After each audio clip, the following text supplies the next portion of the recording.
Good morning, students. Yesterday we had read this chapter and I had explained also it. I hope all of you understood this chapter. So today we will discuss about question answer. So let's start. First question is very short type question answer. So first question is शिक्षा किसका अधिकार है? So is a very simple answer. शिक्षा हर बच्चे का अधिकार है.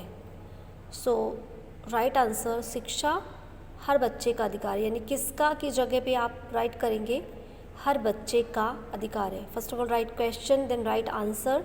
शिक्षा हर बच्चे का अधिकार है. देन सेकंड क्वेश्चन, कवि ने शिक्षा को किसका प्रतीक माना है? कवि ने शिक्षा को मान सम्मान का प्रतीक माना है. ओनली किसकी की जगह पर आपको राइट करना है मान सम्मान का. देन राइट ये सभी शब्द जो है वैसे के वैसे आपको राइट करने. ओनली किसका की जगह पे आप मान सम्मान राइट करेंगे. ओके. देन शिक्षा को बच्चों का क्या कहा गया है? शिक्षा को बच्चों का संसार कहा गया है. क्या की जगह पे लिखेंगे संसार. शिक्षा को कवि ने किसकी आस कहा है? शिक्षा को कवि ने जीवन की आस कहा है. सो these are very simple question answer. So please write these question answer in your notebook. And next कविता की पंक्तियाँ पूरी कीजिए. So student please this exercise do yourself. Complete these lines from this poem and please learn this poem also. Next निम्नलिखित पंक्तियों का बहुत सरल शब्दों में लिखिए. जैसे नीति मूल सन्मार्ग शिक्षा, भिक्षा नहीं अधिकार है शिक्षा. तो इसका आपको मतलब राइट करना है कि शिक्षा जो है वो नैतिक मूल्य हमें सिखाती है, क्योंकि हमें सही व्यवहार करने का तरीका, किस तरह से हमें किसी के साथ व्यवहार करना है, किस तरह से हमें किससे बात करनी है, तो ये सारी चीज़ें हमें शिक्षा ही सिखाती है. ठीक है. जब हमारा व्यवहार अच्छा होगा और हमें सही और गलत की पहचान होगी तो हम सही रास्ते पर चलेंगे. यानी नीति मूल्य सन्मार्ग शिक्षा, शिक्षा जो है वो सही रास्ते पर ले जाने का एक आधार है. भिक्षा नहीं अधिकार है शिक्षा मीन्स शिक्षा जो है, शिक्षा को पाना हर बच्चे का अधिकार है. शिक्षा जो है ये कोई भिक्षा नहीं है, ये हर बच्चे का अधिकार है, क्योंकि सरकार ने भी यानी हमारे संविधान में भी शिक्षा का अधिकार दिया हुआ है. मौलिक अधिकारों में शिक्षा का अधिकार दिया है, जिसको पाना हर बच्चे का अधिकार है. यानी ये कोई भिक्षा नहीं है, कोई भीख नहीं है. तो ये इसका सिंपल मीन्स है. I hope all of you understood. Next है मान सम्मान का प्रतीक है शिक्षा, जन जन का गीत है शिक्षा. यानी शिक्षित व्यक्ति जो है वो मान सम्मान का प्रतीक होता है, क्योंकि अगर व्यक्ति शिक्षित नहीं होगा तो उसका मान सम्मान भी नहीं होगा, क्योंकि शिक्षा विहीन व्यक्ति जो है पशु के समान माना गया है. और शिक्षित व्यक्ति का संसार में, जगत में मान सम्मान होता है. तो इसलिए शिक्षा को मान सम्मान का प्रतीक कहा गया है. जन जन का गीत है शिक्षा. यानी शिक्षा जो है आजकल हर जन लोगों के बीच में बहुत ज़्यादा इसका प्रसार है. यानी शिक्षा देना जो है,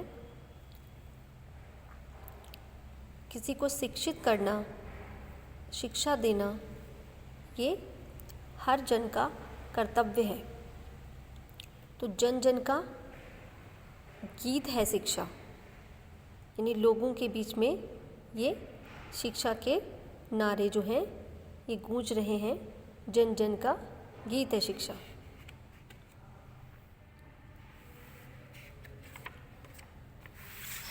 नेक्स्ट है आपका निम्नलिखित शब्दों का उनके सही जोड़े के साथ मिलान कीजिए. सो स्टूडेंट्स इसको आप मैच करेंगे. जैसे जीवन, जीवन का सार है शिक्षा. मान सम्मान का प्रतीक है शिक्षा. विज्ञान का आधार है शिक्षा. नीति मूल्य सन्मार्ग है शिक्षा. Okay. So do this. Next है निम्नलिखित प्रश्नों के उत्तर लिखिए. कवि ने शिक्षा को सन्मार्ग क्यों कहा है? कवि ने शिक्षा को सन्मार्ग क्यों कहा, यानी सन्मार्ग जो है सही व्यवहार करना। तो शिक्षा के द्वारा ही इंसान सही व्यवहार करना सीखता है, तो इसलिए शिक्षा को सन्मार्ग कहा गया है। बच्चों का अधिकार है शिक्षा का क्या अर्थ है? बच्चों का अधिकार यानी शिक्षा को पाना हर बच्चे का अधिकार है।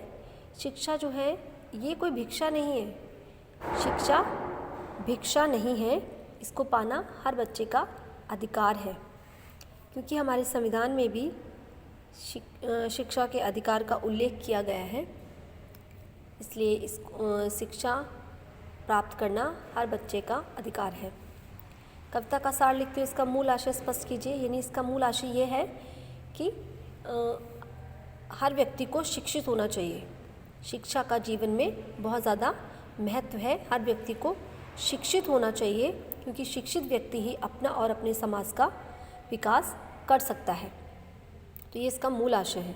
कवि ने शिक्षा को जीवन का सार क्यों कहा है? कवि ने शिक्षा को जीवन का सार इसलिए कहा है क्योंकि शिक्षाविहीन व्यक्ति पशु के समान होता है, और शिक्षा ही व्यक्ति को सही जीवन यापन करने के लिए प्रेरित करती है। और यदि व्यक्ति शिक्षित होगा तो वो अपना जीवन अच्छे से बिता पाएगा, और यदि वो शिक्षित नहीं होगा तो वो अपना और अपने समाज का विकास नहीं कर पाएगा। तो ये इसलिए शिक्षा को जीवन का सार कहा गया है। तो ये थे आपके कुछ question answers. I hope all of you understood. And students, please read these points also, because these points are very important for you. Thank you.